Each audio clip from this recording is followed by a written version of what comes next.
Good morning, ladies and gentlemen. Welcome to the Committee of the Whole meeting of Tuesday, November 2nd, 2021. Just a reminder that no final decisions will be made here today. These are recommendations that will go to our regular council meeting on November 16th. With that in mind, I'll call the meeting to order and ask for a motion, please, for the adoption of the agenda. Councillor Elmsley and Deputy Mayor O'Reilly, all in favor? That's passed. Is there any disclosure of pecuniary interest on today's agenda? Seeing none, we'll move. We have no presentations for the first part of our meeting, and we have a couple of deputations relating to the Fenelon Falls second crossing. Our first deputation regarding the crossing is Mr. Chris Appleton. Mr. Appleton, are you, there you are. Can you hear me okay?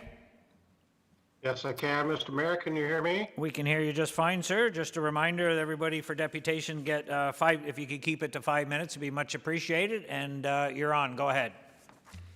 Thank you very much. Thank you, Mr. Mayor and members of council for receiving me today. I do want to speak to the second crossing.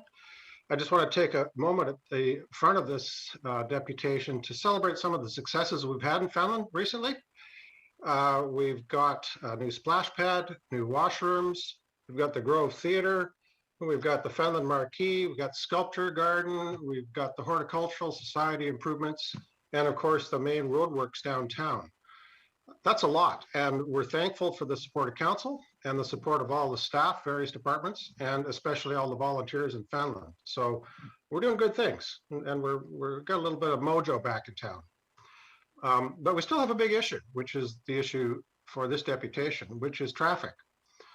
This has been an issue for a long time. We all know about it. There was a corridor study in 2015, I think, that identified it. And of course, that is the premise and the mandate for the Dillon study. So Dillon recognizes that, and I won't preview their presentation too much, but I've obviously read through it and I want to address some of their recommendations. So traffic consists essentially of traffic problems consist of three elements. There's the in-town traffic, which is people locally in town that just have to go north-south, get across a single bridge. There's the through traffic, the Friday and Sunday evening and long weekend issue. And of course, the trucks. It's still a major haul route. And all of those add up to some pretty significant congestion on the bridge and pretty significant congestion on the weekends. And that's what we're trying to address here. So Dillon has done a very extensive survey of the issue and analysis of all of the elements. And I commend them for the depth of their study and their recommendations. And they fully engaged the community at all elements. You'll know that some of us as stakeholders met with them. That's one of the reasons I included in my submission, our written submission of September of 2020, so a year ago, just to give you an idea of how deeply we are as stakeholders into this. And you'll know, of course, that this issue was before council last November, when it was determined that it should go back out for public consultation, which it did, and we're back here again today. So I want to go on and look at the 5 options that have always been on the table here. Do nothing, do something to the bridge, like widen it, make some intersection realignments, do a true second bridge over the river, or do a bypass along the third concession. So I'll deal with those in order. I think the do nothing option is simply not an option, and Dillon has screened that out. We have to do something. That's a binary decision, do something or do nothing. And I'm going to urge council to do something. So that leaves us with 4. The bridge has now become its own independent engineering issue. It needs to be reconstructed. So previously it had been dismissed as a widening option, but I think with it now on for a full reconstruction, there are design opportunities available, but it's premature to really predict those because we're just at the point of, I think we've about to let a contract for design. So I say, hold that thought. If we widen the bridge, we could get a Q lane in the middle, which would soak up some of the left turners, which particularly southbound in Sobey is part of the problem. So I think the bridge will go on its own. So then there are 3 issues: the intersection realignments, or a real bypass, a bypass across the river, or a bypass across the third concession. So Dillon is very strong on the intersection realignments. And we have respectfully agreed to disagree with them on some of that. We're not nearly as hopeful that it will be a solution as Dylan, principally because of the traffic going into the Tim Hortons. And Tim's is very successful, so successful that the turn into the drive-through backs up on Elliott right on to Lindsay Street South. So Lindsay Street South on the left lane comes to a full stop. And if we start to drive all the traffic to Sobeys through that exact intersection, I predict gridlock. So I'm not nearly as strong on the intersection alignment as Dylan. Nevertheless, if they proceed, as I say, there's one silver lining in that approach, which is it's all reversible. If it turns out to be as bad as I think it'll be, you can unwind it. But in the meantime, it's a lot of money. It's a new light. It's the reconstruction of Elliott. By the way, the people on Elliott won't be happy with that. So it's not problem free. It is doable without further EA. So Dylan will say that's something you can get at right away. But one of my concerns is they say, get at that right away and then wait to assess its impact until we do anything else. That concerns me because if we choose to do a realignment, that's a lot of work, engineering, public works, etc. Let's call that a 3 to 5 year project by the time it's done. And in the meantime, the problem gets worse. And we have a growth element in Fenelon. We want to promote growth. So that gives us the two main bypass options, which actually will redirect traffic. So to go back, the intersection realignment doesn't take one truck or car out of the mix. It's the same full volume, whereas a bypass will. And there are two options, one over the river east of town or the third concession. The bridge over the river, of course, is a much bigger, more costly project. And Dylan has, by and large, deferred that as saying that's not the preferred solution for immediate relief of traffic. However, they say very appropriately, keep it in mind for future growth. Because if Fenelon is going to grow, as we hope, then we're going to need that bridge. And frankly, that's the best option. But I recognize the consultants don't recommend it. So it is very likely that council won't support that as the first bypass to proceed with. So that takes us to the third concession, which was recommended as haul route in 2005. It is a straight shot across from 121 to 35. You have to build a bridge over the Burnt River. We have to do some more studies, and this is what Dylan recommends, is to proceed with the next level of study for that. I think they need an EA, particularly for the bridge crossing. And that's what I want to urge council to support today in particular. Whether or not we go ahead with the traffic realignment, I urge council to proceed with haste in the next level of study for the third concession. And that's a singular decision. That's not to say we're going to do that, because you can't make that decision yet. You haven't got the full studies. But I would urge you to get into the 2022 budget enough money to get on with Dylan or whoever to do the next level of study on the third concession bypass. Because in our view, my view and the view of many of my colleagues, that's the best solution. That gets the trucks out of town. And it gets 20 to 30% of the vehicles out of town. And with all the beautification and downtown revitalization we've done, it would be a tremendous relief to not have many trucks grinding through town. And I mean, trucks got a truck. I've got no issue with them. And there's great development up north with gravel and so on. But we can give them a straight shot from 121 over to 35. And they'll like that, and downtown will like that. And it's been recommended by several. And I think that's the real solution. And I want you to ask you to focus on that and support that. And that's the main pitch today. There is a third, not a third, but I guess another suggestion, which is to support a bypass through the Mitchell's Bridge. I have no issue with that. Mitchell's Bridge is there. You could make I'll call it a minor bypass, but it's never a true bypass, and it isn't suitable for trucks. So if we can put some signs up, and I'm all for that. Let's see what we can do. See if that helps. No harm done. But that shouldn't be considered as an alternative to the third concession, because it is just too circuitous.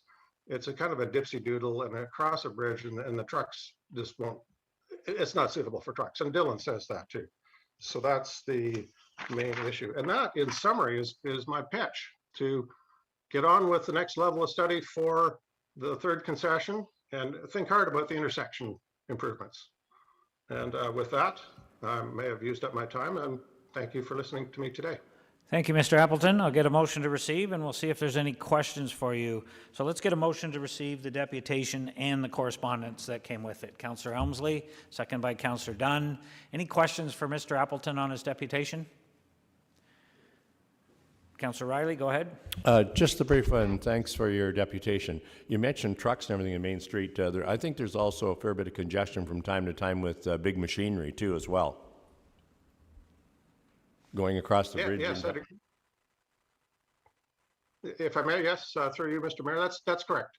Although if it's local traffic, farmers going from one side of town to the other, they have no choice. Okay, thank you. Seeing no further questions, we have a motion to receive. All in favor? And that's passed. Thank you for your deputation. We appreciate it. Thank you for your time. Thank you. We'll move down to item 4.1.2, which is a deputation also regarding the Fenelon Second Crossing, and Mr. Christopher Hanley. Mr. Hanley, are you available? There you are. Welcome, sir. Can you hear me? I can. Good morning, Mr. Mayor, and through you to the members of council. Thank you for having me here this morning. I wish to speak in favor of the recommended bypass route over the Burnt River, as well as encouraging council to select an in-town bypass route to inform future planning and development. Traffic issues in our community have been an issue for a long while, and that was formally identified in the corridor study from 2016. Council will recall that the Second Crossing EA that we're discussing today arose from that study 5 years ago. So now is the time to move forward. And I encourage you to address the improvements and move ahead with the Class 2 EA over the Burnt River as recommended by the consultants, so that we can have real traffic improvements in the near term. However, I'm also concerned that that marginal improvement will not be enough to support the long-term growth and development in our community. And I'm also encouraging council to identify the best possible location for an in-town bypass, to remove that scuttlebutt, but also to ensure that these cumulative studies that have been completed to date will remain green and save us from repetitive studies down the road. Thank you. Thank you, Mr. Hanley. I'll get a motion to receive, and we'll see Councillor Vale and Richardson. We'll see if there's any questions for you. Any questions for Mr. Hanley? Councillor Riley? Thank you. Thanks, Chris, for the deputation. You as a business owner downtown realize that you'd like to be as impacted as much as anybody with Burnt River Crossing. Do you have any thoughts or comments on that? I think that the Burnt River Crossing offers a number of great benefits for the community, although I'm concerned it won't have a meaningful impact on the in-town traffic. I think, as Mr. Appleton just identified, it offers a significant benefit in terms of the heavy haul traffic that we are experiencing within our downtowns. And I think that that's a global benefit. I don't think it just accrues to Fenelon Falls. I think that's a benefit for all of our communities, Caucasian and Lindsay included, to ensure that we're moving that traffic to Highway 35 as quick as possible, which also for the taxpayers of the City of Kawartha Lakes as a whole ensures that we're uploading that traffic and that wear and tear to a provincial highway rather than our local highways. Thank you. Good, thank you. Councillor Dunn, go ahead. Yeah, thank you, Mr. Mayor. Thanks, Chris, for your presentation. You mentioned a second route or a third route, however you want to count the numbers. Do you have any idea where that bypass, like a proper bypass of Fenelon Falls, would be located? Do you have any? Or... Are you referring to an in-town bypass, Councillor? Yes. Unfortunately, I think at this point, the options are relatively limited. The increasing development within the community and lack of action from councils before you has meant that those options are relatively limited. The consultants have pointed out 2 routes for potential inbound bypass, both of them utilizing Witchwood Street. I think that those are likely viable options. I also think a bypass south of town that doesn't impact residences, one that would be across Sturgeon Lake from the swamp south of Fenelon to the swamp north of Sturgeon Point would be another viable option, likely less impact on residents, but also a much larger span. The challenge in both of these is that they are of course quite contentious, but if we don't select the best possible route now, then it's difficult to inform future development and planning, which also makes it more difficult to institute those pieces of infrastructure when we need them, which I think is all that much more important to make those decisions today. Although I don't expect that bridge to be realized in the short term, being able to signal to the community and developers where those best routes are, I think will be informative for the long haul. Thank you. Thank you, Chris. Thank you. Any other questions? Seeing none, we have a motion to receive. All in favor? And that's passed. Thank you, Mr. Hanley. Appreciate you sharing your concerns with Mr. us. Mayor. Thank you. We'll move down to 421, which is correspondence regarding the Fenelon Falls second crossing from Ian Forster, the chair of the Cobequid, Norland and Area Chamber of Commerce. So just get a motion to receive that correspondence, please. Councillor Richardson and O'Reilly. Any questions on the correspondence? All in favor? That's passed. Thank you. 4.3, I'll turn it over to Juan Rojas, the Director of Engineering, going to give us introductions for a presentation for the Fenelon Falls second crossing. Go ahead, Juan. Thank you. Thank you, Mr. Mayor. So about a year ago, at the end of October, early November, we had come to Committee of the Whole with the final recommendations for the Fenelon Second Crossing project. We've held several public meetings. At the Committee of the Whole of last year, Council's recommendation, or the committee's recommendation, was to go back and have one more public meeting at the end of May. So we did that. It was extremely well attended. And now we've consolidated the information and we're presenting you the final recommendation for this study in order to complete the report. So we have staff from Dilling Consulting, Rory, Ian, and Mary Lise. I believe Rory will be doing the presentation to go over the last public meeting and the recommendations, and we're here to answer any questions following the presentation. So I'll go over to, I believe Rory's online for the presentation. Welcome, Rory. Go ahead, sir. Good morning, Mr. Mayor, members of council, staff, and residents of the city of Kawartha Lakes. It is my pleasure to bring everyone up to speed as it relates to our second crossing EA for Fenelon Falls.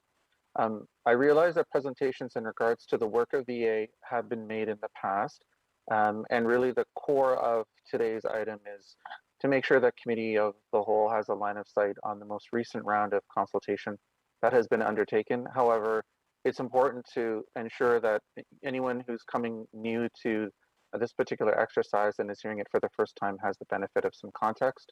So I will offer a bit of a recap of the solutions and then cover the most recent steps as it relates to the consultation process. So if staff can click through to the next slide. And then as I wrap up, I'll offer again a line of sight on the ultimate recommendations. That this is an unique and interesting study in regards to some of the transitional matters as a result of changes in legislation, and I wanted to make sure that that is clear at this particular point in time. And then certainly myself, Mary Lise Willemse, who is our senior EA planner and one of Dylan's lead facilitators, as well as Ian Borsick, one of our most senior transportation planner engineers, will be more than happy to answer any questions that may arise. So without much further ado, how about I move into a recap of the solutions that we've studied. So if staff can page forward to the next slide from this one. Thank you very much. So I'll very simply say that Fenelon Falls is a beautiful, vibrant community with a traffic challenge that's much bigger than it is. And we've known that for many years, and we've certainly heard that through the course of this study. And there's a number of pieces that all connect together to realize the challenge that the community faces as it relates to traffic in the community. And so simply, it's really four things. There's a recognition that we're running out of capacity in regards to the road network, in particular, a very important intersection being the Helen and Lindsay Street intersection. Previous studies have indicated that we are either that we're going to be at capacity by 2031, even though many folks will say that we are already there, and they feel that the congestion is already beyond what they would call to be capacity. The second piece that connects into the issue is a simple matter of land use. We have in this immediate location where we have our challenges, Tim Hortons and Sobeys, which are important amenities to the community, but at the same time, they're a big draw for a lot of the traffic. And they happen to be right at the centroid where a lot of our traffic challenges are. Because we have so much traffic volume, we have challenges with traffic queues. And simply what that means is that as the roadway and the intersections are not able to clear the volume of traffic, queues continue to build. And it gets to the point where they're building and building and building. And in particular, the southbound left turn is the most challenging of all the queues. And it begins to then exacerbate the experience of the traffic congestion.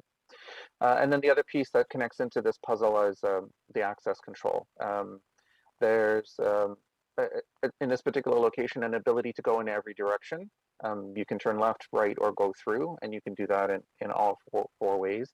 And simply having that lack of access control, again, adds to the challenge of the traffic movements. So the EA needs to look at a few options. Next slide, please. And so in a classic EA approach, there's always the do nothing that is customarily put on the table, and then an environmental assessment looks at what the different choices may be. And to simply enumerate them for everyone's collective benefit, it was to look at improving local traffic, expanding the existing bridge, looking at a second crossing in town, and then building a bypass. And within the conversation of the bypass, there were some ideas about where the bypass would be, but there is kind of a primary emerging bypass at Third Concession Batto. So let me speak to each of these options very briefly. Next slide, please. So the bridge widening, as far as the work of this study up until this point, the bridge widening is currently not recommended. And that's because of the concept that I spoke about as it relates to the queues and how those queues build up, and the configuration of the street that the bridge ties to. So if we expand the bridge and we add space, it adds a bit of relief, but the queue continues to grow and grow and grow. And the tie-ins to the local streets and the way that those lanes are configured is that it simply just shifts the bottleneck. And with the alignment of the road that's already skewed, it doesn't necessarily fully resolve the challenge there. So that's how the bridge widening itself is not recommended. Next slide, please. Now, as it relates to improving local traffic operations, the various traffic studies that Ian and his team have done through the course of this environmental assessment have identified an opportunity for improvement. And as you'll recall, I said that there are these kind of interesting configurations with regards to turning movements and how those affect flow and queues. And this is an opportunity to resolve those. In fact, as it relates to the computer modeling that was done, upwards of 25 different configurations were assessed by Ian and his team, and he ultimately landed on the one that you see before. It essentially eliminates the ability for vehicles to make certain movements, in particular the movements that choke up the intersection. So, for example, we recognize that there are people that are exiting the Sobeys Tim Hortons site, and they want to then exit that site and make a left turn. We understand that there are people that want to do that, but as it relates to improving traffic flow, that particular movement, we need to curtail that to allow the intersection to work better. And that's one of a number of changes. Another one that helps is to make the entrance to the Tim Hortons and Sobeys a right in, right out. That will help improve flow. You heard me say the southbound left turn into that site contributes to adding queues and traffic congestion. So that through these traffic improvements would be curtailed. And then the last movement that creates difficulty is going through. If you're coming along Helen Street and you're traveling eastbound, going through that intersection is problematic. And so the various traffic controls that would be put in place would make all of those things the configuration going forward. There will also be the addition of a traffic light at Elliott Street, and that would assist in managing some flow and managing some timing, as well as an understanding that with all of these improvements, this would also mean that some traffic would then have to travel along Elliott Street and then turn into the back of the Sobeys to access that site. We understand that there would be people that would be making that choice. But that is the recommended option as it relates to local traffic operations.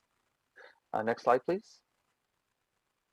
On the in-town bridge crossing, we are suggesting that it be considered for the future. So we're not actually taking it off the table.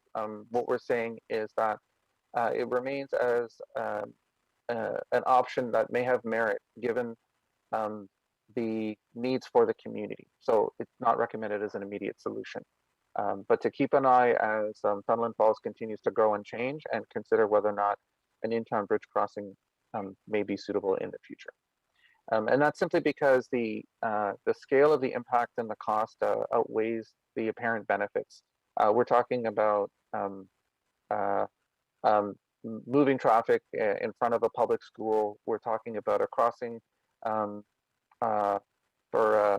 the Trent Severn Waterway, which is designated by Parks Canada. And we're dealing with some very significant spans and some very challenging terrain.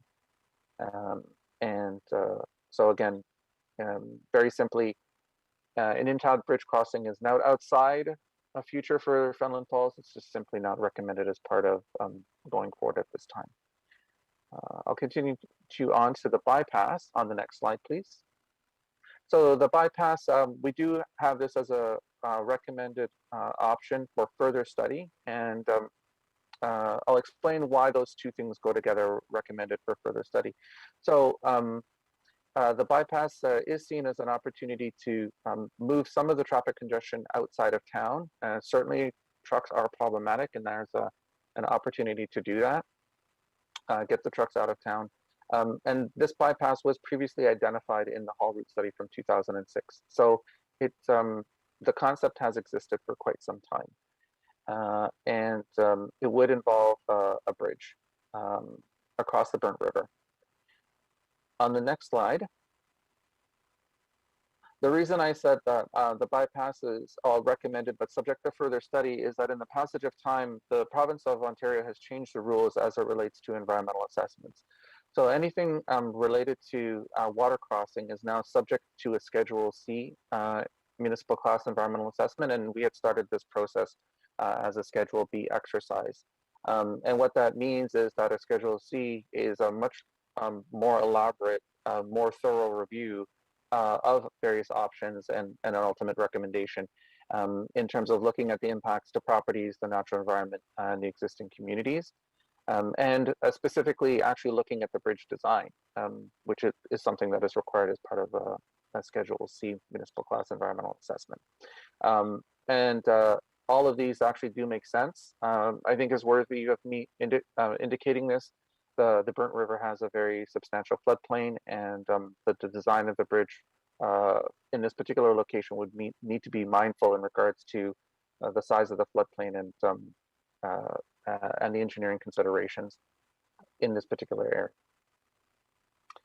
So based on that context, I'd like to now offer an update from our last presentation to Committee of the Whole from November 2020. We can move on to the next slide. And the next slide is, thank you very much. All right, so there was a direction that was given to have a third public meeting on May 29th. As you heard from Juan Rojas, that was very well attended. And to be honest with you, I was very happy to actually see the turnout that we had. Our goals throughout the entirety of the exercise, as both a team of consultants working with staff, is to try to make sure that the public is aware of this work, because its view of the world is not just about right in Fenelon Falls. It's important to the broader community, and we wanted the broader community to be aware of this work. And so we were actually quite happy to see the level of turnout on May 29th. Following that, so we prepared a frequently asked questions so that we could continue the outreach and the communications and made sure that that was posted on the website and circulated to all those that had interest and everyone that was on our mailing list. In the passage of time further from there, we've maintained communication with numerous residents, upwards of 50 who have asked about the exercise, raised concern about the issues, wanted to have their concerns heard in regards to any number of these options. And then what we've also done is we sent letters by registered mail. Again, the concept here is to continually outreach to make sure that everyone that needs to know about this study is notified, or that we've tried to go above and beyond the minimums, recognizing how important the nature of this work is. And so the last thing that we did was we actually worked with staff to get a list of property owners, and we sent letters by registered mail to all of those property owners in the vicinity of the Helen and Lindsay Street intersection and along Elliott Street. Again, for the sake of good consultation and transparency. So on the next slide, I'll just offer a quick wrap up of the consultation. So 3 public information centers through the course of 2009 and 2021, 2 stakeholder meetings in 2019 and 2020, and committee of the whole presentations from last year and again this year. So the important thing is consultation actually does not end. If we're moving through to further study, which is our recommendation, then the requirements for a Schedule C municipal class environmental assessment mandate further consultation. And so that the opportunities for ongoing communication, outreach, and engagement of concerned citizens immediately in Fenelon Falls and the broader area is certainly expected should we continue forward with the work. So to bring everything to a close in terms of the consultation piece on the next slide, what I'd like to share with you is a quick summary of what we've heard. There is mixed support for solutions. That happened from the first day we started speaking to stakeholders and has continued throughout the entirety of the process. There are concerns in regards to the impacts to residents and the environment, and that is to be expected for an endeavor of this nature. There are concerns with regards to the bypass and whether or not we're taking a problem in one area and simply moving it to another area, and what that means to things like noise and air quality, sight lines, those property values and such. There are concerns with the changes to the Helen Street and Lindsay Street intersection and some of the additional traffic that would then trickle down Elliott Street for those wanting to access the Sobeys. There are concerns with the Tim Hortons traffic and the drive-through queuing, even though we recognize that many people in the community and broader value the amenities that are there. There is a remaining desire to see the existing bridge improved. And there is an option, as you've heard already, to better utilize the Burnt River Bridge. Concerns were raised as it relates to EMS response. However, we did confirm with the providers, and they said that they did not have a particular concern in regards to that. And just really, in the entirety of the process, there is generally an interest to see the work continue forward, to see progress being made on a second crossing of some kind that would help the community. And there's, I think, part and parcel of that, a residual concern that things may stop here. So we wanted to acknowledge all of those things in our conversation today. On the next slide, I'd simply like to cover the recommendations and recap, because I have spoken about them, but I think it's always helpful to just kind of make it clear what they are. So number one, very clearly, make the traffic improvements to Helen Street, and Lindsay Street, and Elliott. Those are the intersection modifications and the traffic lights. That is intentionally designed to get traffic moving again, to suddenly create flow where we didn't think that we could do that. So it's a relief of the congestion, which I think people have been looking for a long time. And if we move forward into a Schedule C cost environmental assessment, it will take some time for that work to go through its motions. You then have the benefit of monitoring those traffic improvements and then using the understanding of how traffic has improved to be able to guide further work in the Schedule C if that moves forward. So I think the linkage, the relationship between those two things makes a lot of good sense. So the next recommendation is to continue the work of this environmental assessment and further study the bypass solution to assess the impacts and the bridge design requirements under the requirements of a Schedule C municipal Class EA. And then that will ultimately bring us to the ultimate conclusion as to the final solution of a bridge, exactly where it's going to be and how it would be designed. We do believe that there is a need to complete the existing bridge rehabilitation and improve the pedestrian connections. We believe that there's an opportunity to work with Tim Hortons on the drive-through issues. We certainly believe that Fenelon Falls can be a growing community and would continue to see growth. And so there's some important work there to monitor that growth and explore the need at some point in the future for a second bridge in town. And then there was, as you recall, mention of the bypass and some other permutations and some previous mention of Mitchell's Bridge. And there is an opportunity to improve some signage. And for those that feel the congestion through town in the interim is really not worth their while, to assist them with navigating through the Mitchell's Bridge North Line route as an option, and in the hopes of relieving a little bit of the congestion through that work as well. I certainly hope Council and all those present today found the presentation clear and covered a bit of the history, and also gave a good explanation as to the consultation that has unfolded in the most recent while, as well as a very good understanding of what our recommendations are and how we could move forward in the future. With that, I thank you and certainly welcome any questions that you may have. Thanks, Rory. Thanks for the update. I'll get a motion to receive your presentation, and we'll see if there's any questions. Councillor Elmsley, seconded by Councillor Richardson. Any questions for the consultant? Councillor Elmsley, go ahead. Thank you, Mr. Mayor.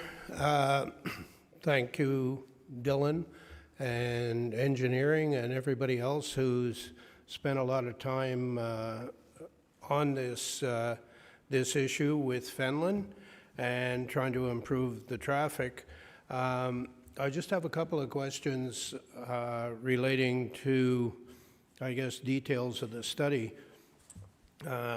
In one of your slides, you say you looked at 25 different options, and I'm curious to know if one of the options that was looked at was to do something during specific periods of time.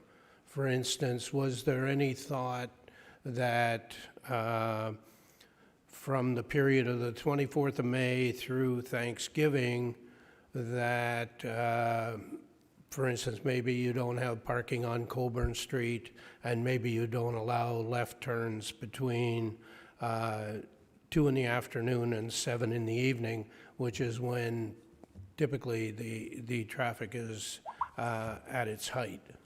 Were any of those things looked at? Thank you for the question. I'd like to call upon Ian Borsick, who is our traffic and transportation expert, to assist in answering that. Ian? Sure.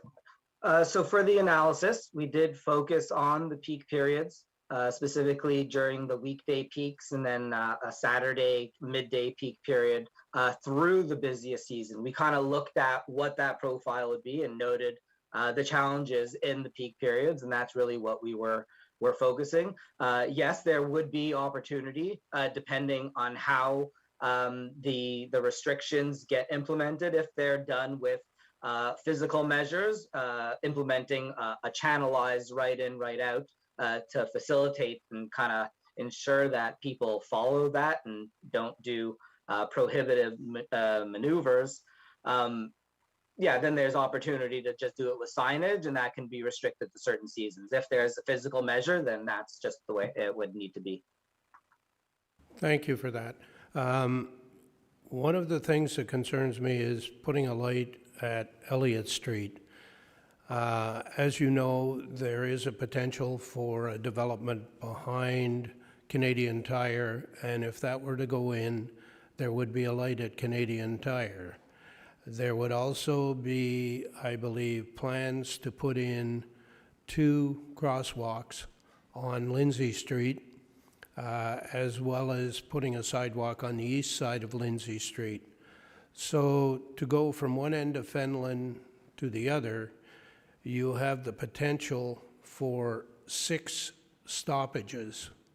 And I am not sure with that potential that that is going to improve traffic flow through Fenelon. So the light at Elise Street is really problematic for me. I wonder if that was looked at in the study. Great, thank you for the question. We looked at the implications of having 2 signals in close proximity, and in some of our alternatives, we were looking at signalizing the signal at Green Street as well, so having several signals, and through that we were recommending that any signalization would require some synchronization of the signals, just so that there is what's called a green wave in one direction. So you're not getting stuck at all the signals. When you get a green, you actually have the ability to travel through several intersections concurrently, of course. Thank you. I'll leave it at that for now. Thanks. Thank you. Any other, Councillor Ashmore, go ahead. Thank you, Mr. Mayor. Just 2 quick questions to Rory there. The first one, have you ever looked at the option of a roundabout at that corner? I know roundabouts need room, but have you ever just looked at it, and have you totally ruled it out, the roundabout option? Yeah, I'm actually happy to answer that through to the chair, to the councillor, and then I'll certainly offer Ian an opportunity to elaborate. We did actually look at a roundabout. In fact, it was one of the immediate ideas that we had as it related to traffic improvements. Interestingly enough, a roundabout actually requires a lot of space based on the volume of traffic and how the road's currently configured. And it was simply boiled down to the simple challenges that we actually didn't have enough space to fit in a roundabout without actually having to take over private property. Ian, would there be anything else you'd like to add as it relates to the roundabout? Yeah, I guess the one other element is that the roundabout would still require 2 southbound lanes over the bridge for it to operate adequately. And because of that, it was still not necessarily, accommodating all of the needs, just the roundabout. You still need the 2 southbound lanes and to accommodate southbound left turns, because that's a heavy movement, as well as some of the other simultaneous movements that are happening all at once. It was also looked at that the roundabout would deteriorate slightly the pedestrian crossings, and how that would accommodate crossing of the road from one side to the other, and still would therefore likely require either some actuated pedestrian crossing or signalizing outside of the roundabout area just to facilitate those movements. Okay, thanks. And lastly, whether it's a new in-town bridge or a bypass option, have you looked at how long it's going to take to acquire these properties, the land expropriation that's going to be required to do this? Has that been factored into the time period here? Happy to answer that one, and if Mayor Lees has anything further to add, then I certainly would encourage it. The Schedule C process would be the process through which matters of land acquisition would then be looked at in full detail. Certainly through the course of our work and being able to identify that there's a potential to do the bypass at third concession, and to think about what its implications would be, we did, roughly look at how things could be configured just out of our own curiosity, and we did realize that there may be property impacts, and so certainly that will have to be fully assessed through the schedules, the C process, and however long the acquisitions may take, would be a matter of then ongoing negotiation with the city in terms of those acquisitions and the individual landowners. I wouldn't be able to give a precise timeline about how long any of the property acquisition could take. Mayor Lees, was there anything else you wish to add to that? No, that was good, Rory. I think it's important to just note that everything that's within the study so far is a preliminary high-level identification of potential property impacts that would require confirmation based on bridge design. So depending on the size of the bridge, the span of the bridge, and the need to mitigate for the environmental impacts, which may require a different formation of piers or footings, then from there, we would actually confirm the property impacts. And then there's kind of adjacent properties to the direct footprint that would have to be discussed in terms of impacts for either expropriation or easements. So all of that work is still required before we could even really get into how long it would then take to progress the actual expropriation or acquiring property. Thank you. Any other questions for the consultants on the presentation? Seeing none, we have a motion to receive. All in favor? That's passed. Thank you very much for sharing your update with us. We'll move down to the report is 431. Recommendation that report ENG 2021-029 Fenelon Falls second crossing update be received, and that this recommendation be brought forward to council for consideration at the next council meeting. Why don't we do a receive first, and then we'll see if there's any follow-ups.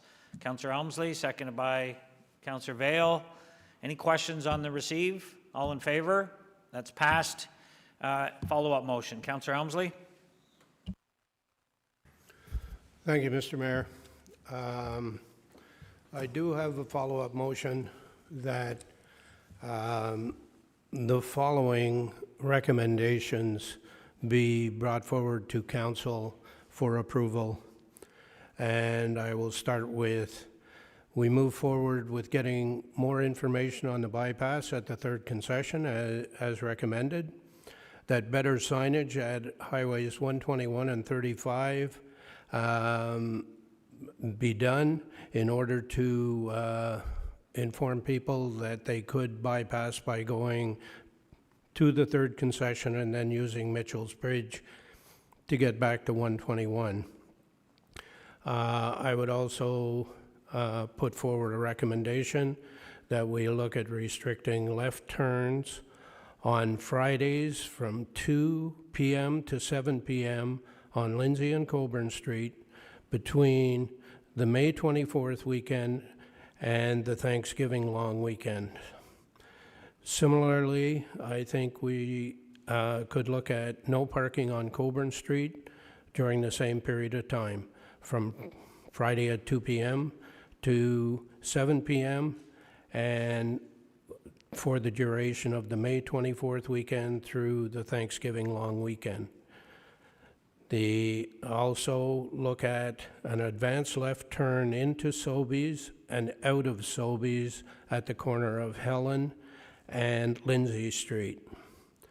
Recommend that no light be put in at Elliott and Lindsay Street, as that intersection and that street, I believe, is due for reconstruction next year, and they can look at some widening of that road and a turning lane for Tim Hortons. Councillor, let's just do the recommendations, and then maybe Okay. you can speak to them when you're done, just so that Okay. Sarah can Thank you. get her head around them. Yeah. Thanks. Complete the existing bridge rehab and improve pedestrian connections. Work with Tim Hortons on drive-through traffic issues and potential options for improvements. Improve signage for Mitchell's Bridge. Continue to monitor growth in Fenelon that would support the need for a second in-town bridge. And if I get a seconder, I will speak to it. Are you seconding that, Councillor Richardson? Thank you. Go ahead. Thank you. Let me just make sure Sarah did you get the gist of that motion? Okay, she'll work with it. Go ahead. Yeah, and I've got it written down. Perfect, I will thank give you. it to the clerk. Thank you to the seconder.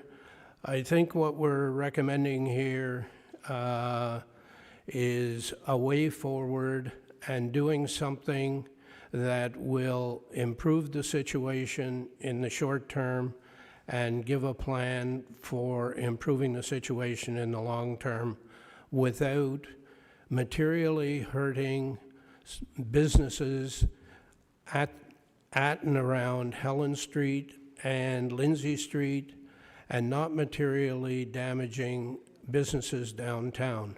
We know from previous traffic studies and from studies done that roughly 50% of the traffic that comes through Fenelon Falls during this period of time, May 24th to Thanksgiving weekend, doesn't stop. It just wants to go through Fenelon Falls. So if we give them better signage and show them how they can go around Fenelon, we may remove some of that traffic. I think also restricting left turns for a 5-hour period on a Friday afternoon would really help to move the traffic through the town, and I don't think it would materially hurt the businesses for that period of time. But it wouldn't be permanent, and it wouldn't damage the businesses during the long term. An advanced left turn into Sobeys and out of Sobeys and RWH, I think would really help things. It would give a chance for people to turn, and it would also give a chance for more stacking as we do the bridge rehab, which has to be done, and could allow longer turning lanes, both for left turns onto Water Street and left turns into Sobeys. So with an advanced green and doing that, I think we would improve the traffic considerably. Improving pedestrian connections, of course, is always important, and if when we're doing the bridge, we move the sidewalk from the west side to the east side, we take away some of that pedestrian crossing because it'll no longer be necessary to have to go across the street from the gas station to RWH. All of this and improving and working with Tim Hortons to see what could be done to improve those options, I think only makes sense, and I encourage the folks to keep doing that and hope that we can come up with some really innovative and good solutions. Improving the signage for the Mitchell Bridge is a good thing and speaks to moving some of the traffic around Fenelon. And I think monitoring how we go forward with growth in Fenelon so that if there is a need for a second bridge, we're prepared to move in that direction. So, Mr. Mayor, I'm hoping that council sees the wisdom in this and that all of these solutions could be modified, they could be changed as we go forward. They're not carved in stone, and they don't materially impact the businesses around Helen and Lindsay Street, and they do address many of the issues that are a concern and are shown in the study from Dillon and Associates. So with that, I'll make that motion. Thank you. And Councillor Richardson, you seconded it. Do you want to speak to it? I would, and thank you, through you. I'm happy to see the councillor bring some type of a short-term solution to the table today, because I think all of us recognize that Fenelon's pretty much at its traffic capacity and needs some type of mitigation right now. I feel like the improvements to Elliott Street, like you said, for reconstruction is definitely going to help down the road as well. I'm in support just for the fact that we need to react now and provide some type of relief up there, especially through the season that from May till Thanksgiving, as stated. My only concern is how do we, with the traffic, like time frames that you've put on some of these traffic in your left turns, I'm just not sure how that works, if anybody can provide some extra information.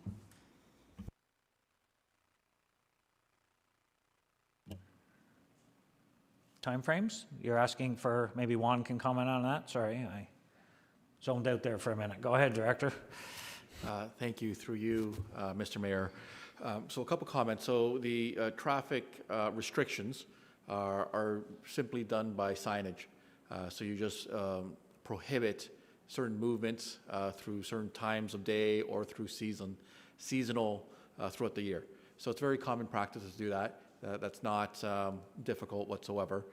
It would be a matter of enforcement to keep people honest, but to put up the signs, it's not really a big undertaking. I would like to comment on some of the elements that Councillor Elmsley made. So number one, the capital budget for 2022 has not been approved yet, but Murray Street is in the base budget for consideration for approval. Elliott and Elise are not. Elliott and Elise would be either in 2023 or 2024, but it's within the next 5 years. The no parking on Colburn Street could be problematic. We would have to look into that more detailed. Two of the concerns I have is the typical parking stall, and on Colburn Street it is parallel parking. A typical parking stall is anywhere between 2.4 and 2.8 meters wide, and a through lane of traffic is between 3.25 and 3.5 meters wide. So there is some logistics that would have to be worked out in order to eliminate that parking and allow an extra lane of traffic to go through. In addition, I believe we have some bump outs there, which would cause an in and out sort of concern with not a lot of taper to do that. So that would have to be investigated. But in theory, that is an alternative. And we would also have to look at the timing and the mechanics for the left turn lanes into Sobeys. That can be done as long as we have the right cycle time and the right queuing. But we can investigate that in the future. Thank you.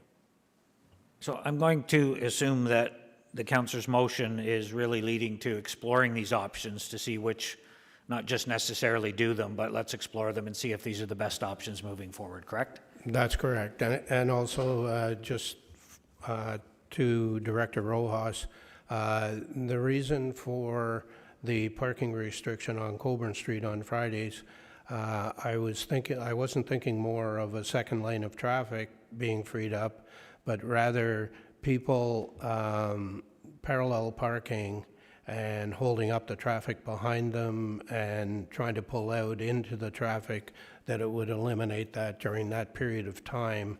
And, with the parking we have available in the back of the stores in Fenelon, I think there's sufficient parking there and in the side streets that it wouldn't materially impact the businesses in the downtown. Thank you. Councillor Richardson, you got the answer. You're good? Okay. Councillor Dunn, go ahead. Yeah, I was somewhat confused there, because if we're exploring the options, I have no issues whatsoever. But I would like to, when you have a window on Fridays between 2 o'clock and 7 o'clock, you can't turn left.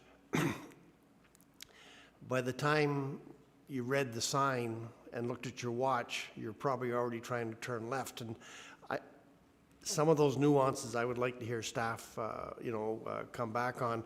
The signage to the Mitchell Bridge, I think that was, that's the type of thing we could do almost immediately, because it's a quick, it makes sense and it's a quick solution.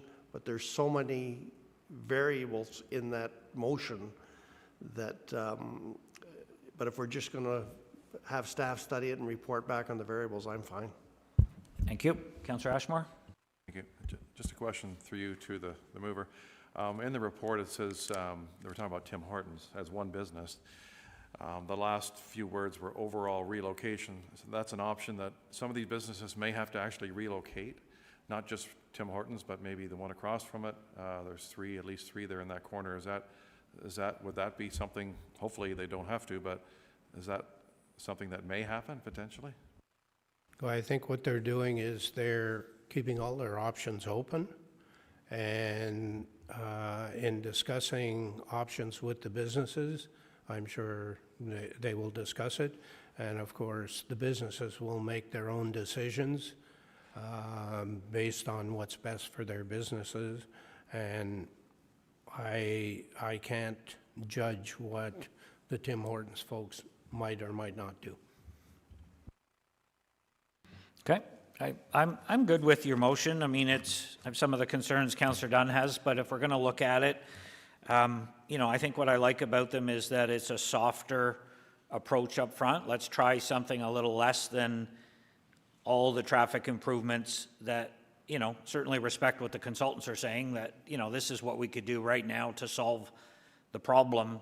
And I think what the councillor's saying is, let's try a few softer approaches first to see if we can alleviate some of the problem without making these drastic improvements to the intersection, which we could always end up at later. There's nothing to stop us from going there later, but no harm in trying something a little less invasive to start with. So I'll support your motion. I think it's good for that regard. I don't know if it gets us where we need to be, but there's only one way to find out, is to give it a try. So I'm good with that. No other questions? Do you want to, did you have something, CEO? Yeah, go ahead. Through you, Mr. Mayor, maybe just a question just in terms of process and follow-up. So I understand staff are finalizing the EA report that'll come to council. That's where you would adopt sort of formal actions to move forward. Is it anticipated or expected that these other items that are under review would come through that report, or sort of separately over the following year? And maybe the director can confirm when that EA report is coming forward, because that's really the time frame for you as council to make a decision on the various processes that you want to move forward on. Thank you. Through you, Mr. Mayor. My thought is we could incorporate some of these resolutions in the EA recommendation, because the EA is a recommendation. It doesn't implement. It just makes recommendation on the course of action. So if we implement some of these suggestions, maybe a phased-in approach, it still leaves everything on the table. We can incorporate part of those recommendations in the final EA report. That way, council is adopting the EA that matches the recommendation set out here today. I think that makes sense. You okay with that? Yeah, that's exactly what I had in mind. Okay. I didn't think it would be done holus bolus. It would. Do you want to sum up then? Do you need to sum up? I pretty well said everything I want to say. Thanks. Is everybody clear on the motion? Okay, call the question then. All in favor? And that's passed. Thank you. And thank you to Dylan for your recommendations and for all your work, and to engineering, obviously, so thank you. Okay, so let's move down to our next presentation. 4.4 is a customer service program case management enhancement update, really. I'll turn it over to CAO Ron Taylor. He's going to introduce a few people. Go ahead. Thank you very much, Mr. Mayor, and through you to council. So it's my pleasure to introduce, at least, and provide some opening remarks with respect to our update presentation on our customer service program. And really the focus or intent today is a follow-up or response to you for direction to talk about our case management system in particular. And so you're going to hear a lot about that, but you probably recall, certainly it didn't occur in 2020, but in previous years, we have tried to bring forward to council annual updates generally on our customer service program, volumes, issues of concern. And so part of this presentation is also addressing that. So trying to bring you up to speed on our general customer inquiries and program. We'll touch on very briefly on our municipal law enforcement and licensing annual complaints and issues that they are managing and dealing with. But again, really focusing specifically on our case management system that supports the overall general inquiries from the public. And listed in the agenda are the core team members that really were focused on the case management enhancements.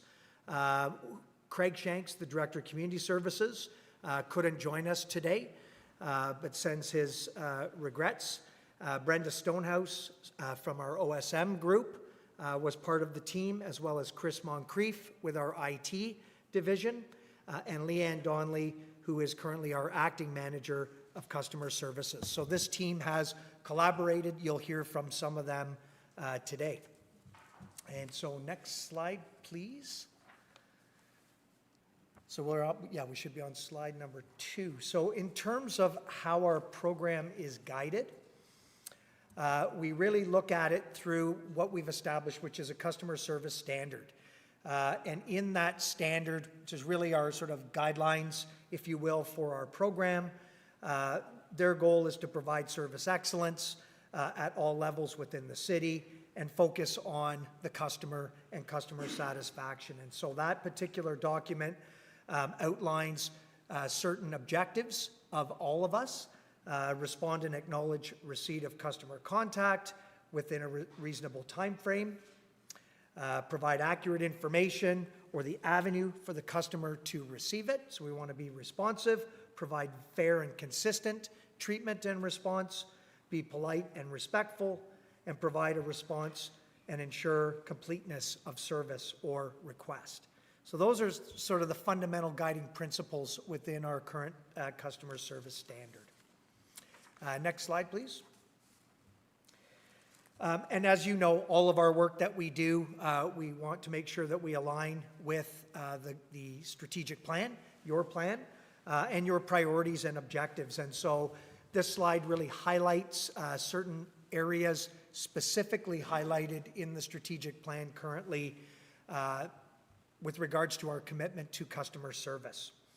And we want to do that by increasing efficiency and effectiveness of our overall service delivery. And so we want to develop and document our current levels of service so that there's a good understanding for our customers of what we're trying to deliver and accomplish. We're continuously improving, reviewing, auditing our processes, and trying to make them better in all service areas, customer service included. And then, of course, we have to establish and develop, whether it's bylaws, policies, and processes to establish those service levels. Many of those you approve, others are sort of internal sort of guiding documents as well. Next slide, please. And so through that, you chose, and I think rightfully so, we're obviously in public service, and so service excellence needs to be a guiding principle in everything that we do as the local government. And this is explicit in the strategic plan highlighted in this slide. We serve our community with pride. We seek to understand and meet the needs of those we serve with all of our available resources. We are committed to timely, knowledgeable, courteous, and fair service. And we value feedback and use what we can through that feedback to make things better and adjust to be more responsive in the future. And so maybe just before I turn it over to Leanne Donnelly, I'll simply just sort of note that, the pandemic obviously has changed how we've had to deliver service, and we've been really sort of learning as we respond. The volume and number of issues out there hasn't changed, quite honestly. In some areas, it's increased and expanded. And I want to commend council and staff to be sort of agile and nimble and try to look at sort of ways to work around. We obviously fumbled in certain areas in the early parts or early days, but I think we seem to be getting good feedback, at least in terms of responsiveness and really trying to get back to those pre-pandemic service levels and quite frankly exceed them. And so you're going to hear a little bit about some of the things that we're planning in 2022 as well to enhance our program.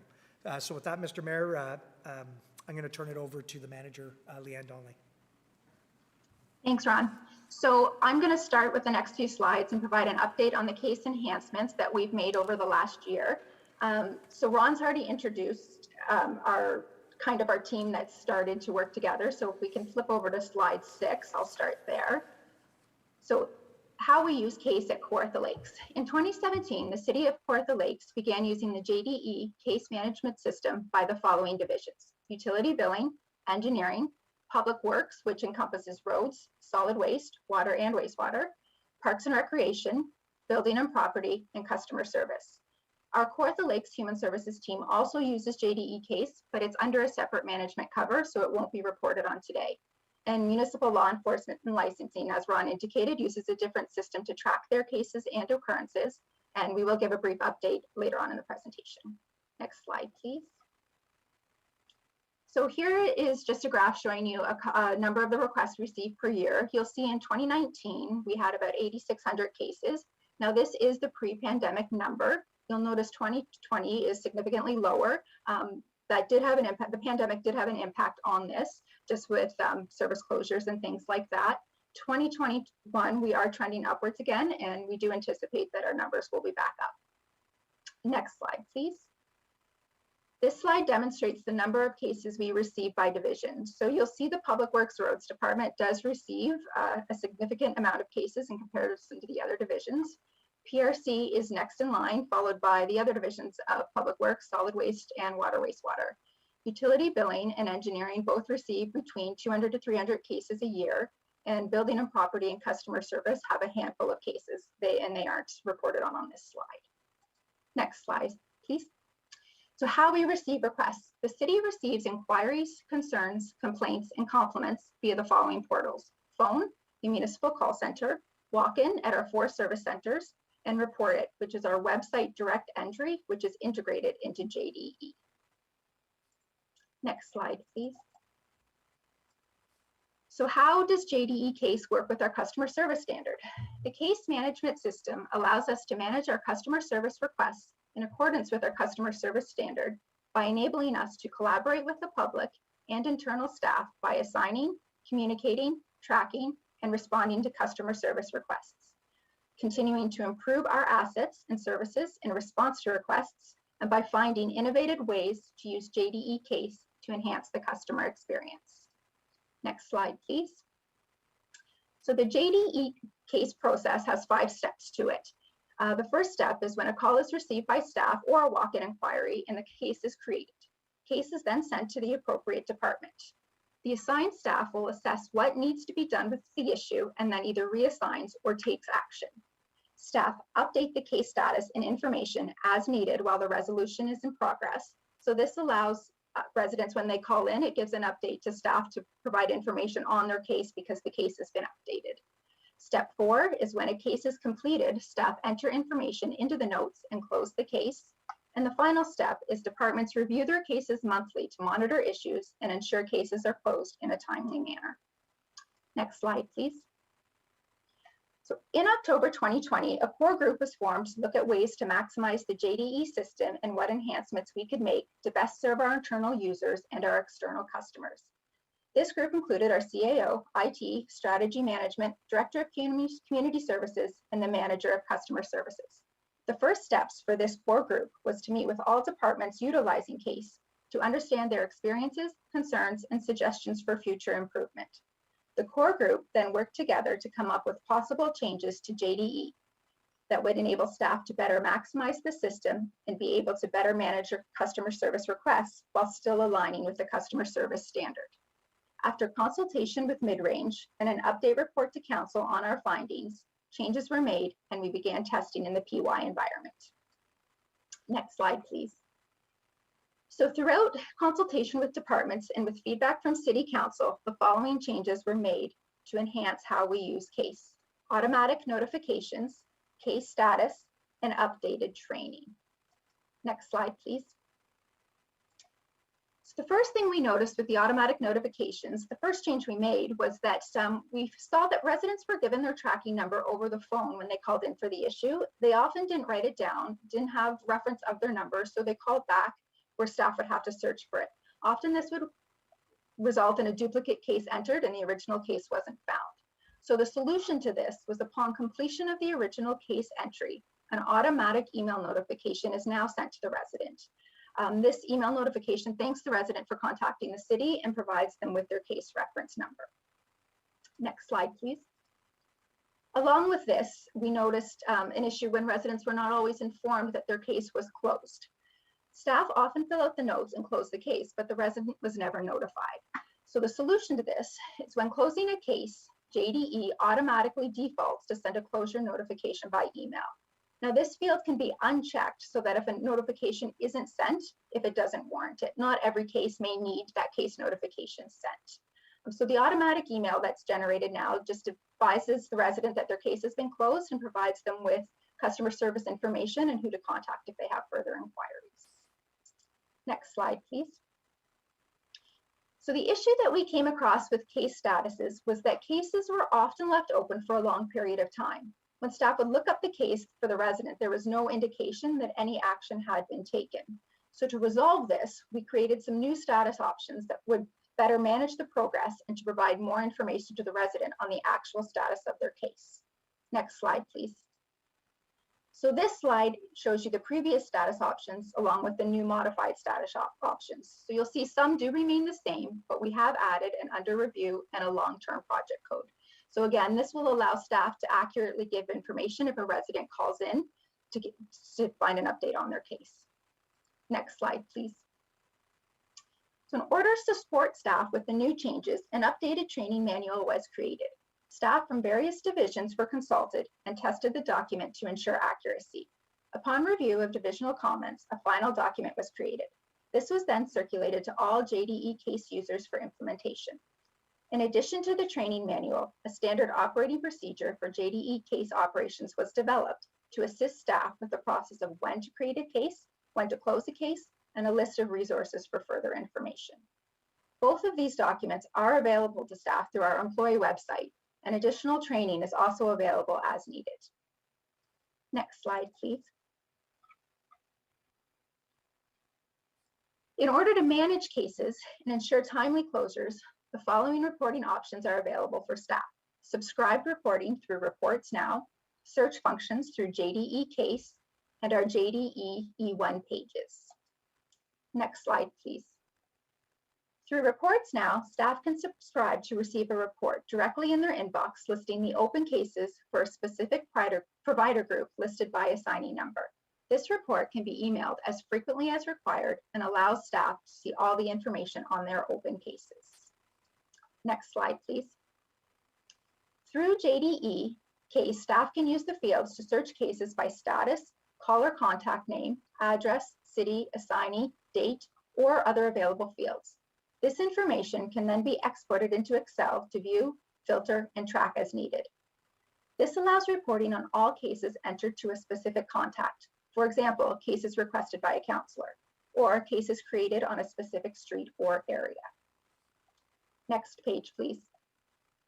Our JDE E1 pages shows the number of open and in-progress cases for each area. Staff can select the appropriate division to be redirected to a list of all open or in-progress cases for that specific area. This information can be sorted further and exported to Excel to allow staff to manage their open cases.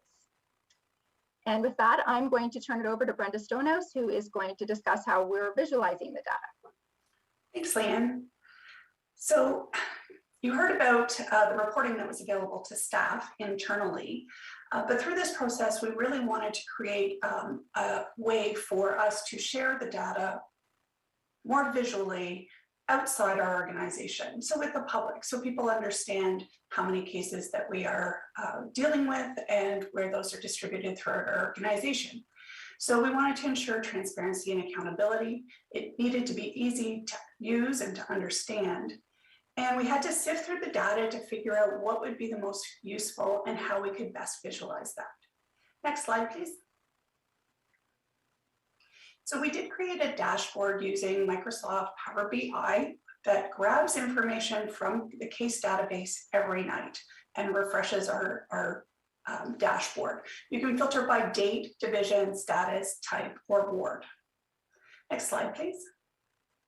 We also worked with our GIS department through Esri to create a map of this same data. So again, it syncs with case overnight, and we can then see that data geographically.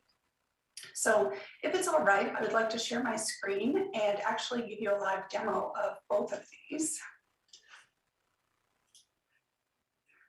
So you can see the customer service request dashboard. We have some filters for date. Currently, the dashboard, it defaults to all of the data that's within it at the moment, which is from January 1st, 2020 to last night. So we've had 12,457 cases. We can see how many cases have come in by ward. We can see how they're broken down by division. We can look at them by request status, whether they're closed, open, in progress, on hold, or waiting for some budget. And we can see the request type.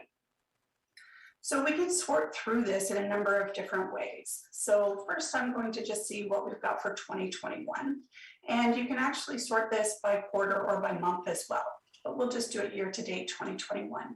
So we've had 6,187 cases. The majority of those are within our roads department.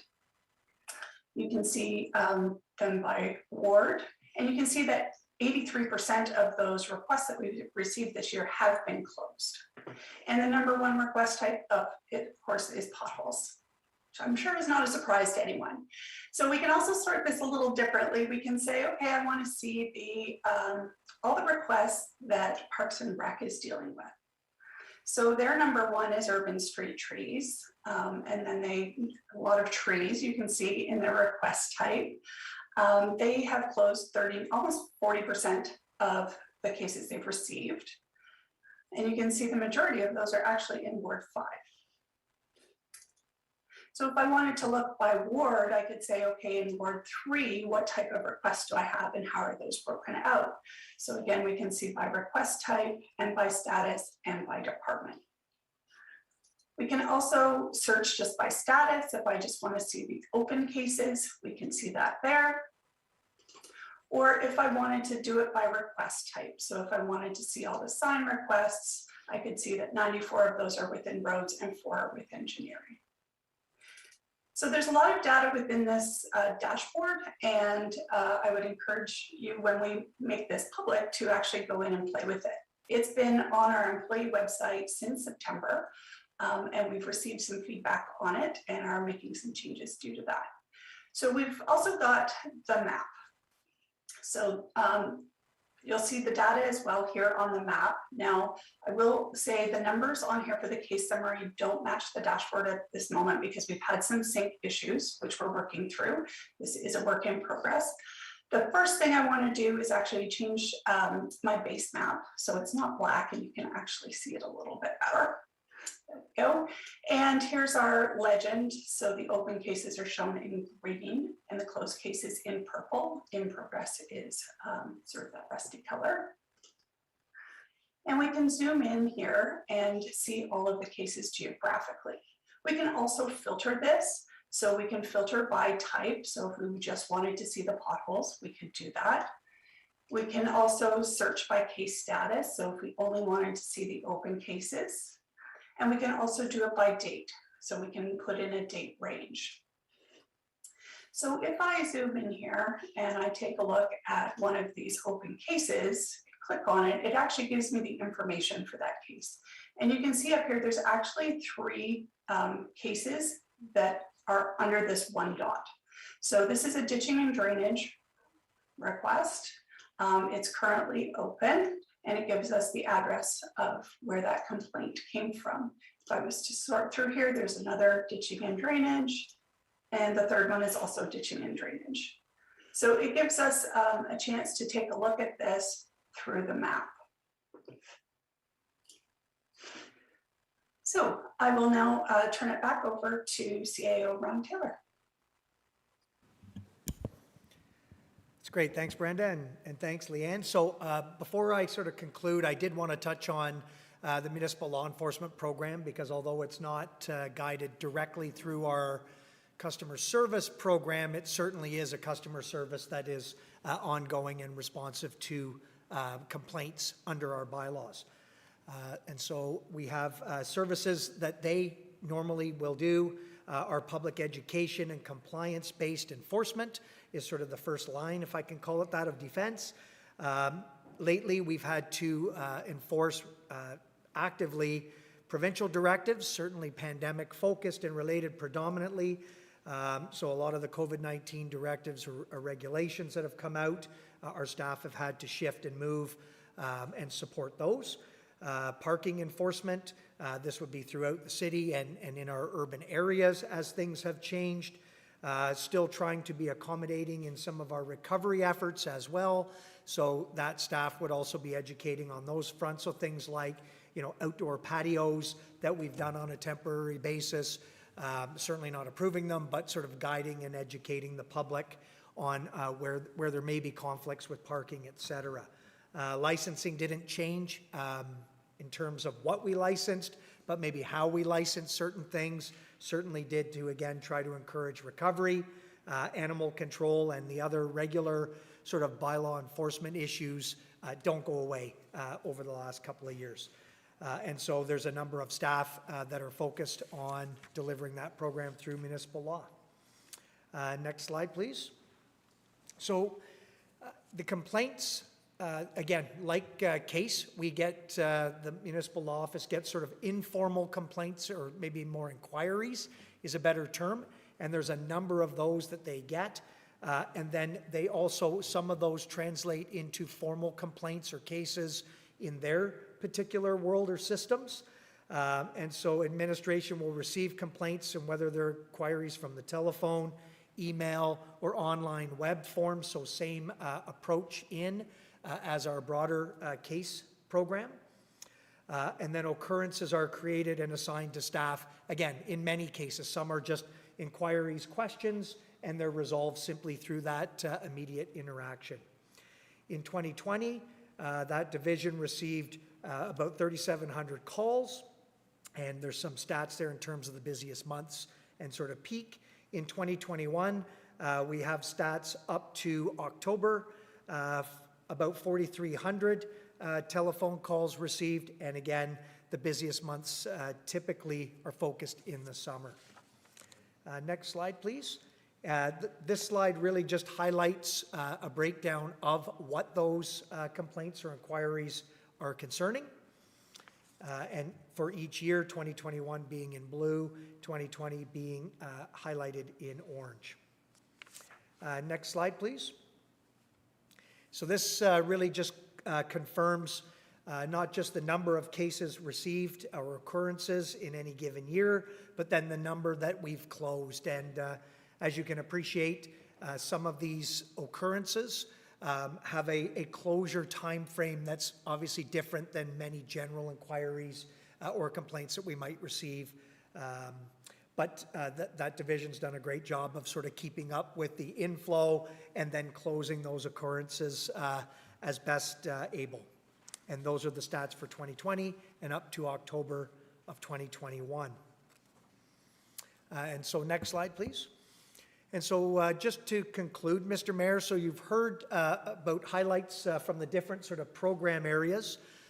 Certainly some exciting improvements, in my opinion, to the reporting out of how we're doing cases, what are the issues top of mind to residents, and providing that information public-facing through our website. Also sort of closing the accountability loop, I call it, in terms of responding back to cases when they're closed, having the ability for residents to know that and then to be able to follow up. And then certainly internally, I think building a number of structures so that staff can better review and monitor what cases are in that particular department and be able to be more responsive, close them, and again, be sort of more accountable, I'll say, to the overall constituents. But again, our continuous improvement, that doesn't end.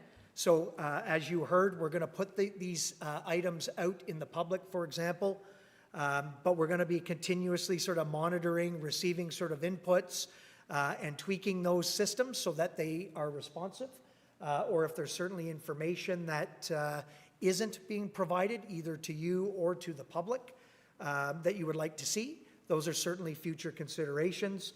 I mentioned the public dashboard and the mapping. That will be a public tool that we want to launch by year end. So again, it was mentioned we wanted to do a soft launch internally, make sure that we got all the bugs out of the systems and that they were working efficiently. We're going to continue to audit all of the processes. That's a commitment that I made or said to you when we roll out our customer service standard next year. We want to do a refresher with staff and training. And so that program is being developed as well. And we'll do sort of ongoing audits and reviews of the case systems to make sure we're meeting those targets and timelines that we're committed to. And we'll update processes as needed. And finally, after all of that, and we start to get some good feedback, we'll then refresh the customer service standard entirely next year so that, again, when it's rolled out for staff, there's clear expectations and clear sort of timeline set for customer response. And so with that, Mr. Mayor, I'm open to any questions, and certainly our team's available depending on the questions. Thank you. Thank you. Thank you for that. Thank you for the great presentation. Some good stuff there. Let's get a motion to receive. Councillor Dunn and Richardson. Question, Councillor Dunn, go ahead. Yeah, thank you, Mr. Mayor. Just a question on monitoring. So I complain about a broken sidewalk, and I don't know who wants to answer this. You know, I'm Joe Public, and I complain about a broken sidewalk. Does it go to the director, to the manager, to, like, obviously it's Public Works, does it go to the director, the manager, the supervisor? Where does that complaint go from customer service?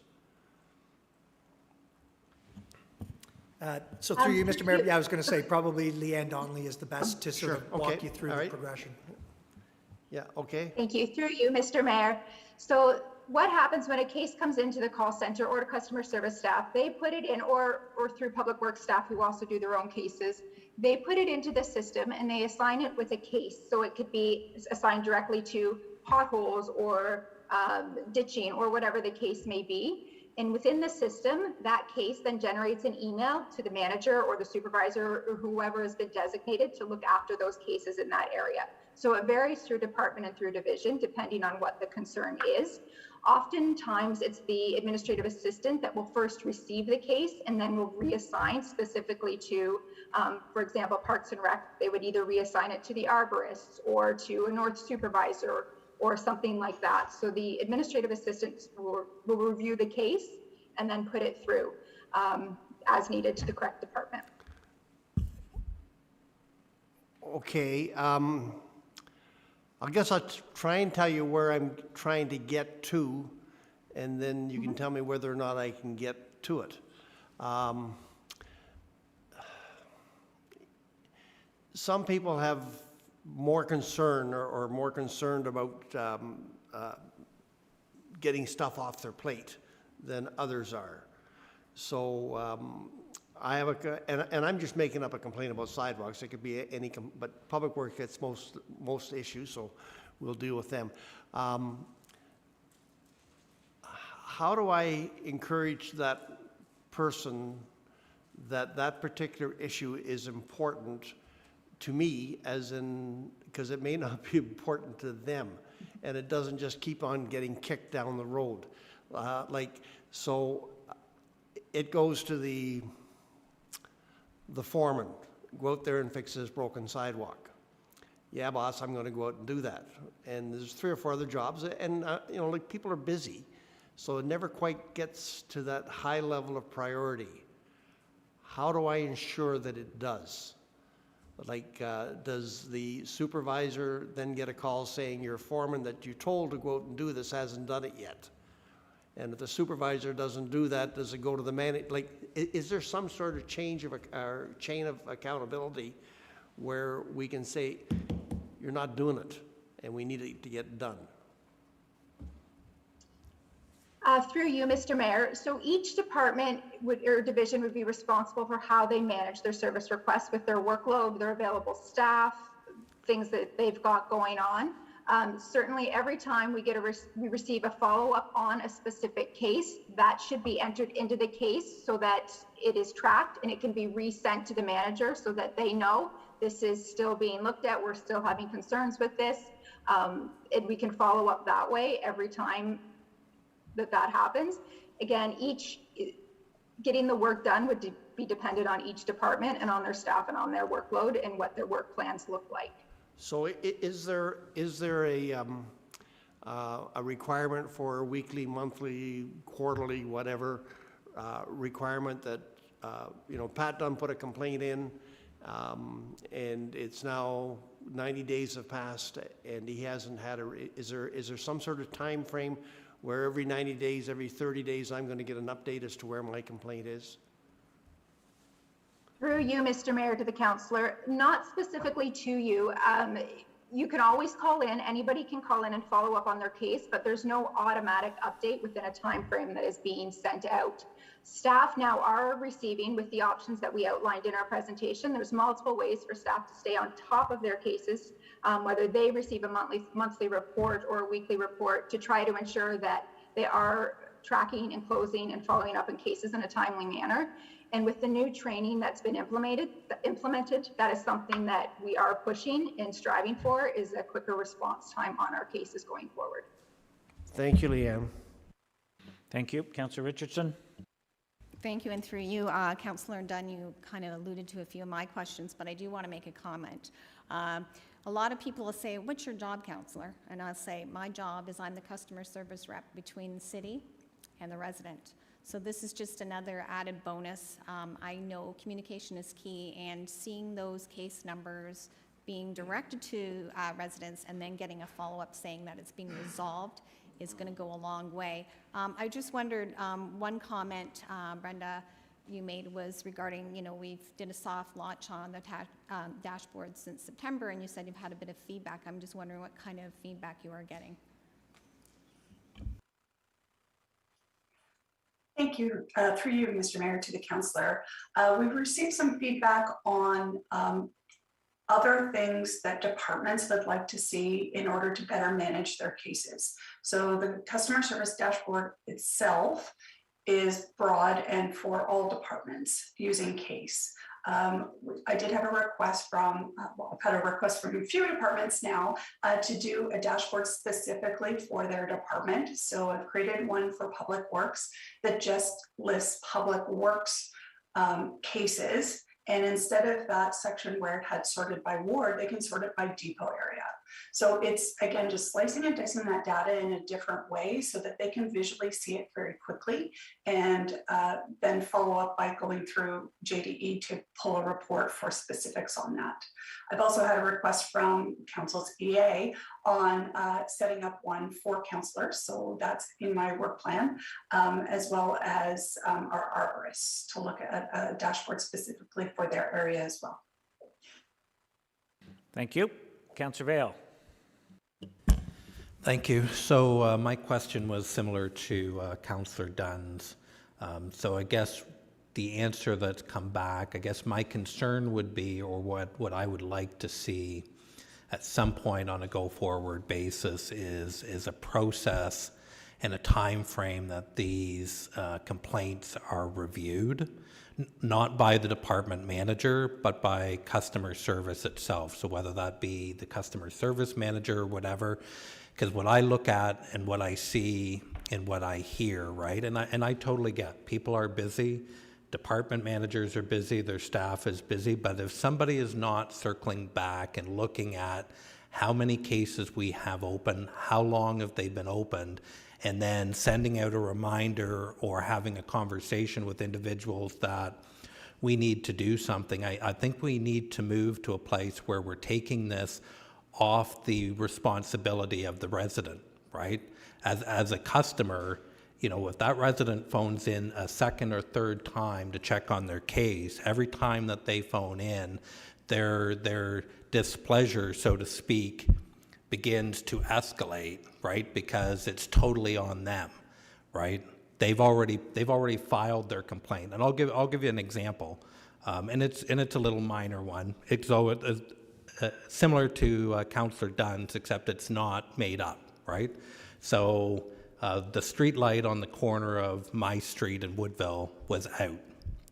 Nobody complained to me. I noticed it or whatever, and I thought, well, you know what, instead of phoning in or whatever, I'm just going to use the website for my own sake just to see how this works. So I went on to report a concern and reported that the street light was out, right? So I automatically get the reply back that, yep, my concern has been received, it's under review, and I've got a case number. That was on the 29th of September, and I've received no correspondence from the city since then. Now, the light is fixed. It's fixed, right? But there's been no report back. There's been no email that has come back that says, you know, the job is complete. There was no status change in 5 weeks about, you know, a work crew is coming out on this date or whatever. And like I said, I get that that's minor, right? But if I was any number of my residents that had done that and gone through that process, I likely would have received a phone call 2 weeks after wondering why they hadn't heard anything or what was going on, because that has happened to me in the past, right? Because they're still looking at that one issue, wondering what's going on. I have a case number, but I haven't heard anything else. So that would be my comment and what I would like to see on a go-forward basis to make this a better program. CAO, go ahead. Yeah, thank you, Mr. Mayor, and through you, and I absolutely agree wholeheartedly. I think our team does too. What you've described, I think, and actually perfectly, is our current system, and we certainly recognize that that feedback loop hasn't closed yet. And so by a couple of things. Number one, having the different status items improved or expanded on allows us to better track it and then close it, sort of number one. So I'm really describing what I hope you're going to see in 2022 when we go live entirely with the program improvements. Secondly, we are going to have internal sort of guidance for managers, area supervisors, et cetera, to be looking at those reports and what are open cases with more frequency. The idea just simply being then we can be more accountable, close those cases, or certainly internally have a follow-up and say, hey, are our crews able to look at these other cases? They've been pending for a couple of weeks now. So certainly appreciate sort of the feedback and inputs. And I'm quite confident that in both scenarios that I heard, what we built into the system should be much more timely. But certainly these are the examples that we need to improve upon. And so if you're still sensing those once we go live, we need to hear about them and we'll make sure to adjust accordingly. Councillor Ashmore, go ahead. Thank you. Through you to, well, first of all, thanks for the report, and I have some questions here. But my first question is, I just want to get back to the beginning of this whole JDE, and this is important because this is what this whole thing is about, is this JDE. JDE is a software program owned by a company called Oracle in Silicon Valley in the US and California. And my question is, first, we pay a license for this company to operate this system. How much do we pay this company, and do we have the flexibility? Obviously, it looks like we're making changes to the software or making changes to the program. Are we governed under JDE Oracle to make these changes? You want to tackle that? Through you, Mr. Mayor. So you are correct. JDE is sort of a baseline platform software that we're using. One of its modules is customer service management, but it expands well beyond that. So we use it for financial purposes, many other sort of applications. And like this, any other software, we're able to, within certain limits, obviously, of the software, but incorporate enhancements into that. Quite frankly, these usually have the enhancements somewhere, and we would then align them based on our different business unit and requirements. So this is one example where we're leveraging to the maximum, I'll say, the offering of JDE, and then looking at other reporting mechanisms and so on to maximize, I'll say, that software. So that's sort of number one. Whether it's through JDE or otherwise, it's up to us how we want to sort of manage our customer service and information. And so obviously we're bound with JDE under certain licensing restrictions and requirements, but in terms of using it as a base system, there are opportunities for expansion and innovations within it. Okay, thanks. Sometimes when people log case numbers, or myself, I'll give an example, public works and engineering, they may overlap, and they do sometimes. So sometimes I find that you have to have two divisions that are involved, like engineering and public works as an example. How do we, and that sort of morphs into the next question about these dashboards, which is great. I was told by our EA, and she does a fantastic job trying to quarterback everything here. It's all these case files. Will the dashboards be able to, and Ms. Stonehouse said that members of council will eventually be able to access these, to give a resident an update, because as Councillor Vela said, you go, in my situation, like I've had a month or 2 months where I haven't heard back, a status of a case number, and people are waiting, and you know they are getting impatient, and you know as far as me, I mean I'm used to it, but I mean I don't like seeing the public suffer, the waits, the constant wait. I mean they really should. There should be a system where I can tap into it, and these are just my case files that I enter. I'm not gonna, I have no business entering a case number somebody else entered. That's somebody else's case number, but we're getting to the point now where we, and this is great, that we can put in our case number and get an update and pass that on to the resident. Do you have some sort of a time frame of when that'll be? I think it was in the next few months, or, because once we get to that phase, I think that'll be, you know, quite a marked improvement in the customer service, because customer service is your key role as a councillor, as Councillor Richardson said. It's one of the reasons I certainly was elected. I mean, told the people I'd get them some service, and it is your main job as a councillor, your service to your public, to your constituents. So through you, Mr. Mayor, so the goal is to launch the public-facing dashboard and mapping by year end. So we're going to fine tune, hear comments today, and then our goal was to launch it obviously by year end. So that's number one. So everybody can track that. As well, we will have, it was mentioned, internal reporting capabilities, both for staff, but I would suggest also for council, for sort of similar run reports. So if you requested to see the number of cases in your ward, or by type or anything else, we can even drill down a little bit deeper. Where it does get complicated or complex is who is the case item assigned to. And I certainly appreciate, I think 3 council members all said that you're customer service reps and supporting your constituents. At the same time, we have to balance that when we get into case issues and complaints, there is a sort of balancing act where those individuals also, it's their case. And so they may not see eye to eye with an individual councillor, with the city, in terms of how service is being delivered. So that is why we haven't sort of shared externally and publicly. And I'll say with council, entirely all of the details of any given case. What we will be able to do, though, is roll up the information so that you will know what's generally happening in your ward, or by issue, or by service, or by cycle time. And you certainly have the ability to flag that that's either not acceptable, or we need to focus or shift or pivot somewhere to be responsive. You also have the ability independently to assign your own case or have your own case.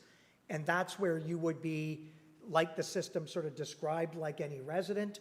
You can be that case on behalf of somebody, but then you would be able to get reporting and updates and have a case number. So tracking directly your particular circumstance.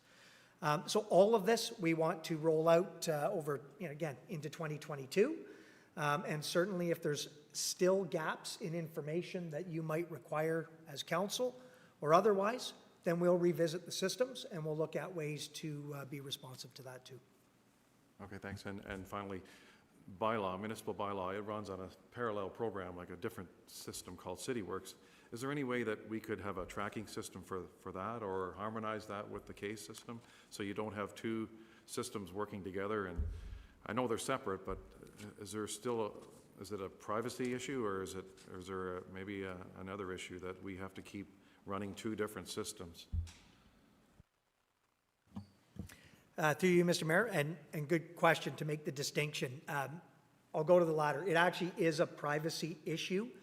The system that we would manage those complaints, quite frankly, doesn't make a difference whether it's on City Works, JDE, or a combination thereof.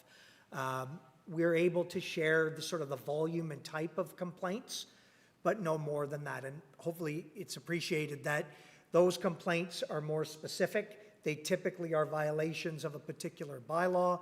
There's an enforcement piece that's attached to that. And so whomever is the complainant or otherwise sort of the staff, there's an expectation that it could be enforced down the line in a certain manner. And so that's really the main reason why those are kept private from a complainant perspective, and in terms of the process. Because in some cases, if you are the active complainant, at the end of a process, you may be expected to be part of that enforcement, or even in a court setting. And so that's why we don't share it to that extent like we would case files. Thank you. We have a motion to receive. All in favor? That's passed, and thank you to Leanne and Brenda for that presentation. Well done, and we look forward to some of those updates, so thank you. Okay, we're going to keep going. We've got another presentation for the $1 Million Makeover program. Carly Arbor is going to run us through, I think, hello Carly, a quick presentation it looks like for $1 Million Makeover, so I will turn it over to you. Go ahead. Thank you. Good morning, everyone. I apologize. Someone just decided to start cutting their lawn outside of my window just as I'm getting started. So I hope that you're not getting any of that background noise. So thank you, Mayor and Council, for having me today. Today's presentation is to provide an update on the $1 Million Makeover program and a summary of the applications and approved projects for the program over 2020 and 2021, and to celebrate a few of the completed projects. Just checking, is my presentation up there? There we are. It is up Thank there, you. yep, go ahead. Perfect. Following the first year of the $1 Million Makeover program, the steering committee directed staff to administer 2 program intakes each year. These were held in February and December in 2020, and February and May in 2021. The project intake dates are promoted on the city's website at the beginning of each year to allow businesses to have sufficient time to prepare their applications. In November of 2020, through the Economic Recovery Task Force, recommendations were made to open up the CIP funding programs for the full utilization if needed. This allowed staff to open these programs for both the grant and loan streams. Next slide, please. The intake process has been streamlined for both applicants and the staff who provide input into the application review. When the program opens, application forms become available for download 2 months prior to the application deadline. Then provides ample time to connect with staff for any questions about the program or their potential projects prior to applying. We have a strong interdepartmental technical team that provide their expertise and their comments to the steering committee to make their approvals. And this is comprised of a number of staff that may be involved in the projects as they move ahead. Final approvals of the applications are made by the steering committee.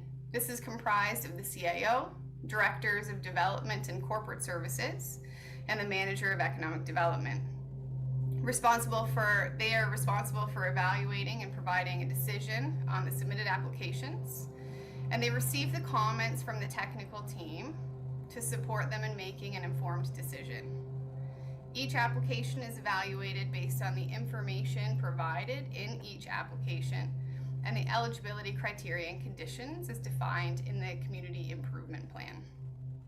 Next slide, please. These next few slides will provide a summary of the direction of the funding that was both applied for and approved. This chart shows the breakdown of grant funding approved under each program in both 2020 and 2021. We can see here with the orange that facade improvements remain the most sought after grant program. Just a reminder for council that through our grant program, each program has a maximum amount that can be awarded and only covers up to 50% of the project cost. Many of the projects far exceed the matching requirements. Next slide, please. From those applications that we had received, there were a number of successful applications from communities throughout the Kawartha Lakes. And this shows the approved grants from each of those communities. Next slide, please. We also have a loan funding stream. It does not receive as many requests for funding as the grant stream, but the value of the ask requested are usually much more significant. So over this term, 5 loan requests were approved. Facade and building repair improvements dominate these requests, and they're typically the higher cost projects. Next slide, please. Over the course of the 2 intakes, or 2 years, we received applications from a wide number of communities throughout the city. This graph gives you really good insight on the type of improvements, the value of the investment that our business communities are contributing to our community. It shows all of the applications received in 2020 and 2021. And when applications are received, they disclose the total costs of their projects within their submission. So with these intakes, we can see that there's an investment possibility of almost $900,000 in our community. Next slide, please. Many of the projects have already been completed or are well underway, and the outcomes of these projects make significant differences for our businesses and for our communities. So I want to recognize a few of the completed projects in these communities since the $1 Million Makeover program has launched. Next slide, please. This is a facade improvement in Lindsay. This is the before image, fixing some of the damaged brickwork and repainting the building. Next slide. And the after picture. Next. This was a project to repoint brick on a property in Bobcaygeon that is listed on the city's Heritage Registrar. Next slide. And the improvement. Next, please. This was a signage improvement in Omimi. So this is the before. And the next slide is the after. The next is a facade improvement update and entry at a property in Coboconk. So this is the before and the after. The next is a property that we all know really well. This is the site of the Fenelon Falls Brewery. Theirs was a facade, signage, and building repair improvement. Next image. And the last one here is one of our most recent completions.